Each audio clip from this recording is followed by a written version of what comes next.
It's amazing.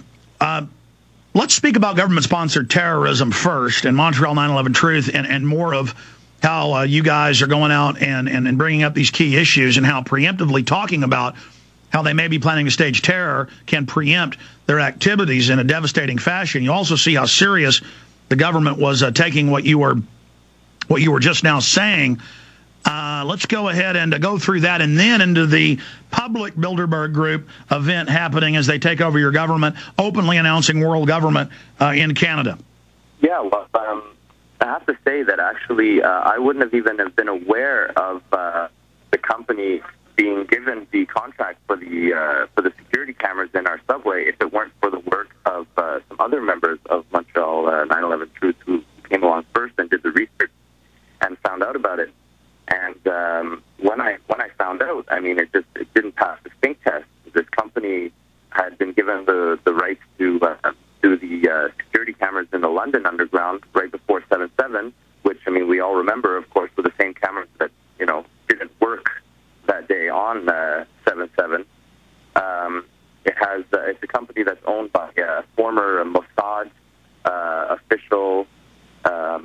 He's now fighting extradition from, I think it's like Liberia or some African country that doesn't have extradition treaties because he's being brought up on fraud charges. I mean, this guy is a piece of work, and we gave his company the contract for our subway system here in Montreal after it didn't function in the London bombings on 7/7. I mean, come on. So when I heard that, I had to go down and at least videotape my confrontation with the City Hall and put it up on YouTube so that if there was ever something that would happen in Montreal, we could at least point to that in the past and say, look, you know, some people were warning about this before it happened. Well, absolutely. And it's important to add here that it came out in the news on the day of 7/7 that Benjamin Netanyahu was warned by the head of the Mossad, and because he gave a press conference, and he was in 7/7 that day, just a few hundred yards away from the first train bombing, to, quote, not take the subway because of dangers in the subway that day. And then, even though that was in Haaretz and Jerusalem Post and AP and was all over the news, then they came out in the news and denied it and said it was all a conspiracy theory. And then a week later, the head of Mossad came out again and said, no, we did warn him. I mean, we knew this was going to happen. Oh, yeah. I mean, it's like, what's his name, Peter Power? And the yes, Visor Consultants. Just happened to be running drills at the same locations at the same time on the same day. I mean, well, that's just conspiracy theory, right? I mean, anybody who's got a little common sense knows that the conspiracy theory is just trying to disclose it, masking these conspiracies, which anybody with a modicum of common sense is going to see. These are very important questions. Like, how could it have been scheduled at the same subway stations on 7/7 at the same time on the same day? I mean, that's not a conspiracy theory. That's just common sense. Well, it certainly is. You've been out on the ground the last few days. This thing is going through the 8th to the 11th. Let's now get into the main story today, the main event, as they say. For those that just tuned in, describe what's happening in Montreal, who's meeting, the name of the conference, the sub-conferences within it, calling openly for world government. Yeah, so it's the International Economic Forum of the Americas, which takes place every year. It's the Conference of Montreal. It takes place every year. This is the 15th anniversary. And this year's conference is entitled Adapting to a New World Order. Like you said, it's taking place Monday to Thursday, the 8th to the 11th. Yesterday had an opening plenary session at 8:30 in the morning with the head of the IMF, and that one was titled Towards a New Global Economic Order. There's also other forums and luncheons yesterday with titles like A New World Governance and Thriving in a New Financial Order. Today, the topic is energy, health, and there's a lot of focus on genomics, with genome research, genetic research. Today, there's even a plenary session given by the UN, UNESCO, which is part of the UN, entitled Genomics Towards a Revolution. And then tomorrow, there's a big thing watching out for. There's a luncheon at noon tomorrow entitled The Americas and the New World Order, and that's being chaired by Madeleine Albright, actually. And when I was speaking to a reporter yesterday who was inside here covering it, we asked him about the North American Union and whether there was any discussion of the North American Union.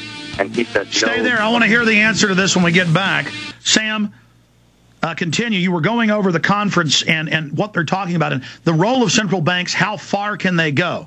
And how far? They've hijacked our governments completely. They're sucking the entire GDP in 7 months out of Canada and out of Europe and out of the U.S. They're all in the same line, same people running it.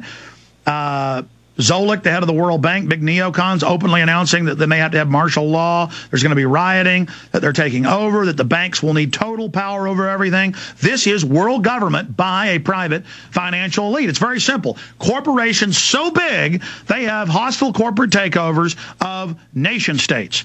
And then they levy taxes through that government, conduiting it to themselves, and they use government regulators to shut down their competition. Continue with this key meeting titled New World Order, Day 1. Adapting to a New World Order Conference, Day 1. Please continue with the points you were making.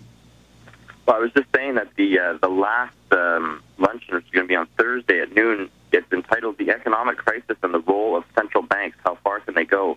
But then the subtitle says NAFTA and the Economic Recovery, the required joint action between North American central banks. And you have the governor of the Central Bank of Mexico and the governor of the Central Bank of Canada speaking, along with Alain de Marais, who is the father of our former Prime Minister Jean Chrétien and the wife of Paul or André de Marais, I can't remember which one, but one of the sons of the big Bilderberg family here in Montreal. And so, I mean, the title, the required joint action between North American central banks. In other words, North American central banks are going to have to start working together much, much more closely, almost, as you could say, united. So, I mean, this could be the first step towards a united North American Union central bank. Continue.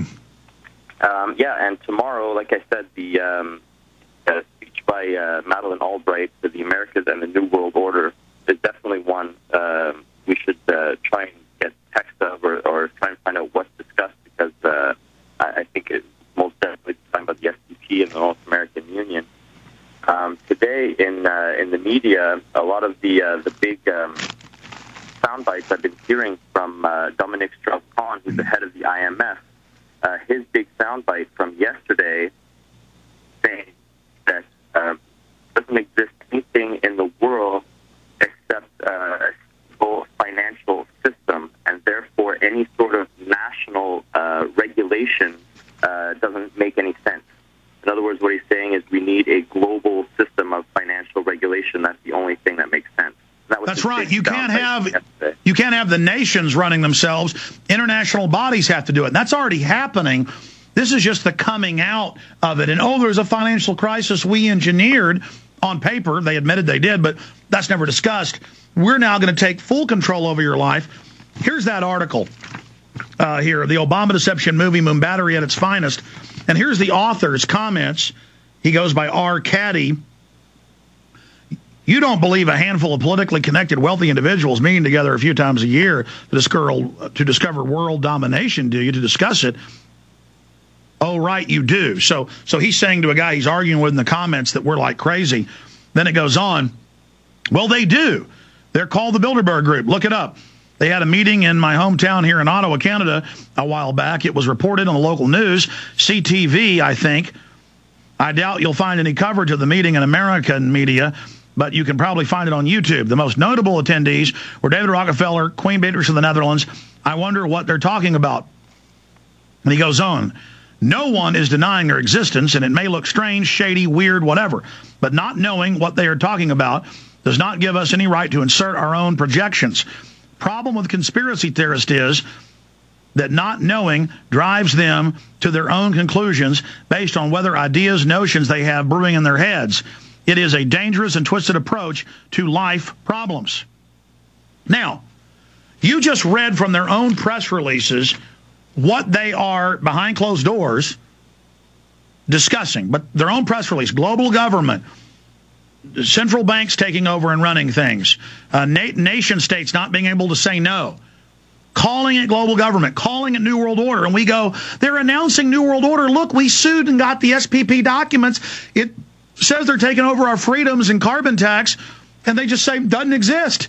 And you go, but